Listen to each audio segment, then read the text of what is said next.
आज की चर्चा में आपका स्वागत है। अच्छा।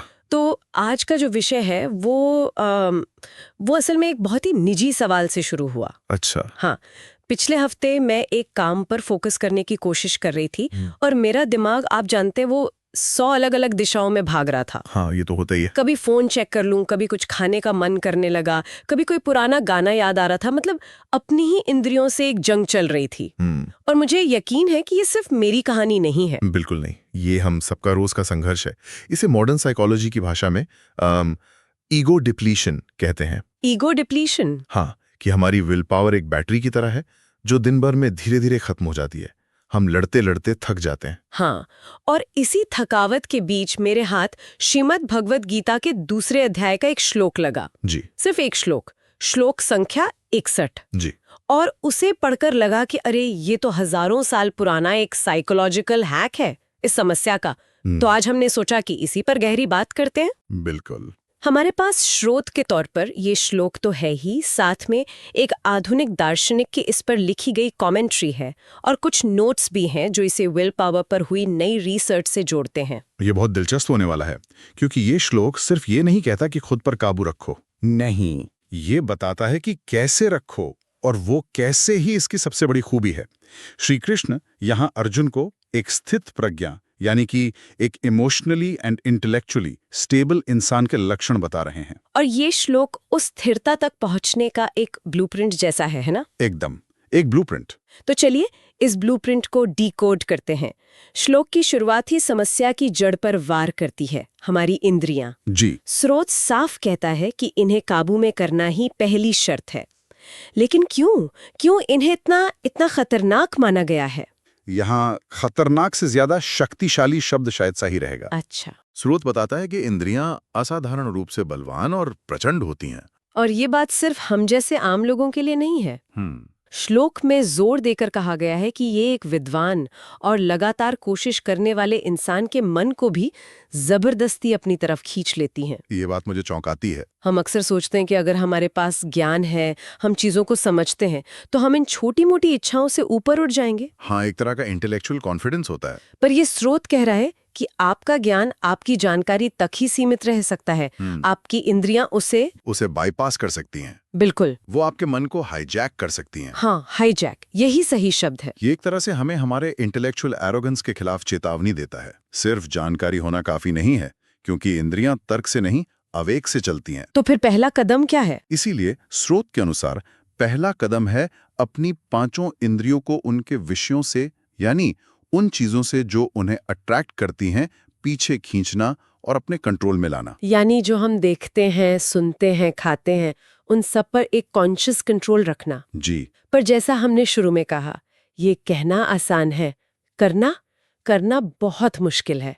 मैं विल पावर से 10 मिनट फोन नहीं देखूंगी, 11वें मिनट हाथ वो अपने आप फोन की तरफ चला जाएगा। हाँ, ये तो एक कभी ना खत्म होने वाली लड़ाई लगती है। अगर विल पावर भी एक बैटरी की तरह खत्म हो जाती है, तो फिर क्या हम हारने के लिए ही बने हैं? और यहीं पे ये श्लोक एक साधारण उपदेश से एक जीनियस साइकोलॉजिकल इंसाइट बन जाता है। कैसे? ये इशारा करता है कि सिर्फ इच्छा शक्ति के दम पर लड़ना एक हारी हुई बाजी हो सकती है। आप दरवाजा बंद करेंगे, मन खिड़की से झांकेगा। हाँ, सही बात है। आप खिड़की बंद करेंगे, वो रोशनदान से देखने लगेगा। मन को आप खाली नहीं छोड़ सकते। तो फिर रास्ता क्या है? अगर सिर्फ ना कहना काम नहीं करता, तो क्या कोई और स्ट्रैटेजी है? यही इस श्लोक का दिल है। श्लोक का दूसरा हिस्सा कहता है, युक्त आसीत मत परा। युक्त आसीत मत परा। हमारी कमेंट्री इसका बहुत सुंदर अनुवाद करती है। मुझ में, यानी डिवाइन में, अपने मन को पूरी तरह लगा कर बैठो। एक मिनट, ये तो पूरा गेम ही बदल देता है। हाँ। यहाँ इंद्रियों को सिर्फ रोकने या दबाने की बात नहीं हो रही, यहाँ मन को एक नई, बेहतर और ज्यादा मजेदार जगह पे लगाने की बात हो रही है। It's not about restriction, it's about redirection. Exactly. ये एक क्रांतिकारी विचार है।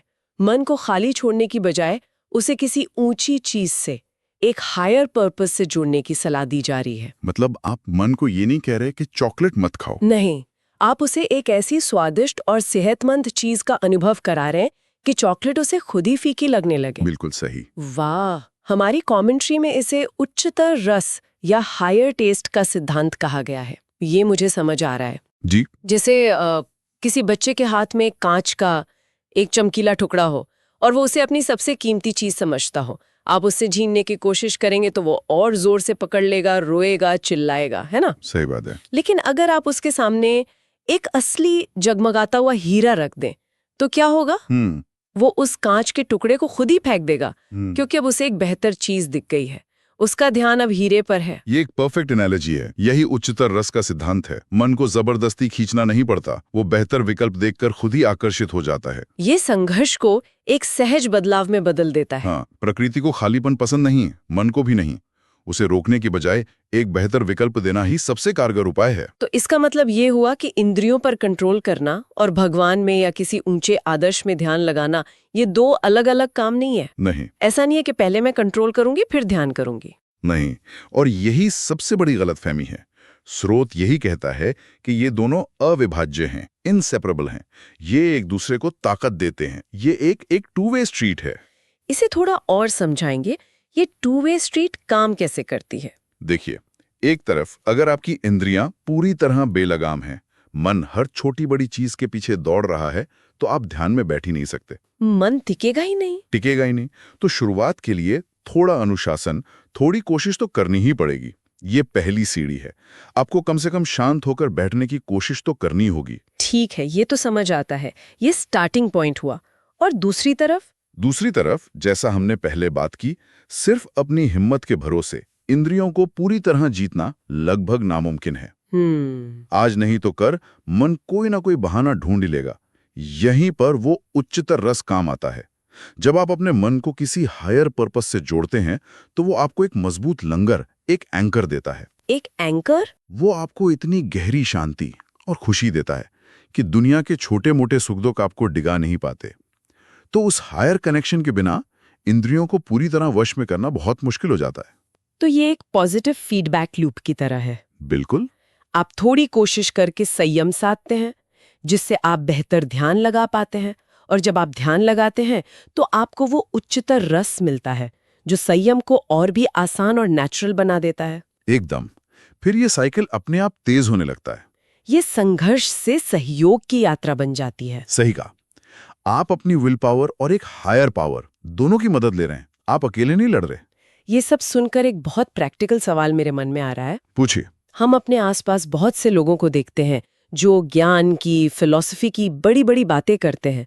उन्होंने बहुत कुछ पढ़ा होता है, वो बहुत अच्छे से बोल सकते हैं, लेकिन हम कैसे जानें कि किसी की बुद्धि सच में स्थिर है, कि वो सिर्फ बातें नहीं कर रहा? क्या इसका कोई रियल वर्ल्ड टेस्ट है? ये बहुत जरूरी सवाल है, और श्लोक इसका जवाब बिना किसी लाग लपेट के बिल्कुल सीधा देता है। क्या कहता है? श्लोक का आखिरी हिस्सा कहता है, वशे ही यस्येन्द्रियाणि तस्य प्रज्ञा प्रतिष्ठिता। इसका मतलब क्या हुआ? इसका सीधा सा मतलब है, जिसकी इंद्रियां पूरी तरह से उसके वश में होती हैं, उसी की बुद्धि को स्थिर माना जाता है। बस यही असली लिटमस टेस्ट है। अच्छा, बातें नहीं, व्यवहार। रुको, ये तो बहुत बड़ी बात है। मतलब कोई कितना भी ज्ञानी क्यों ना हो, अगर छोटी छोटी बातों पर उसका पारा चढ़ जाता है या वो लालच में आकर कोई गलत काम कर बैठता है जी, तो गीता के हिसाब से उसकी बुद्धि स्थिर नहीं है। नहीं, उसका सारा ज्ञान सिर्फ किताबी है। ठीक यही बात श्रोत इसे बहुत साफ करता है। अगर इंद्रियां काबू में नहीं है तो ज्ञान सिर्फ एक थ्योरेटिकल कॉन्सेप्ट बनकर रह जाता है। वो जानकारी आपके आचरण में, आपके कैरेक्टर में नहीं उतरती। वो सिर्फ इंफॉर्मेशन है, विजडम नहीं। ये तो हम्बलिंग है। ये कहता है कि असली ज्ञान का सबूत हमारे रोजमर्रा के कामों में और हमारे रिएक्शंस में दिखता है, हमारी बड़ी बड़ी बातों में नहीं। बिल्कुल, बुद्धि की स्थिरता कोई छुपी हुई चीज नहीं है, उसे किसी के व्यवहार में साफ साफ देखा जा सकता है। तो जब कोई इंसान मुश्किल हालात में भी शांत रह पाता है, हाँ, जब वो बड़े से बड़े लालच के सामने भी अपने सिद्धांतों पर टिका रहता है, तब माना जा सकता है कि उसकी बुद्धि स्थिर है। क्यों? क्योंकि उसकी इंद्रियां उसके मन के कंट्रोल में है और मन उसकी बुद्धि के कंट्रोल में है। वो मास्टर है, गुलाम नहीं। इंद्रियां उसे खींचकर कहीं भी नहीं ले जा सकती। तो इस पूरी चर्चा को अगर हम समेटें तो इसका निचोड़ क्या है? What does this all mean for someone like me जो बस फोकस करने की कोशिश कर रही है? मेरे हिसाब से इसका सबसे बड़ा मतलब ये है कि ये एक श्लोक हमें सिर्फ एक फिलोसॉफिकल आइडिया नहीं देता।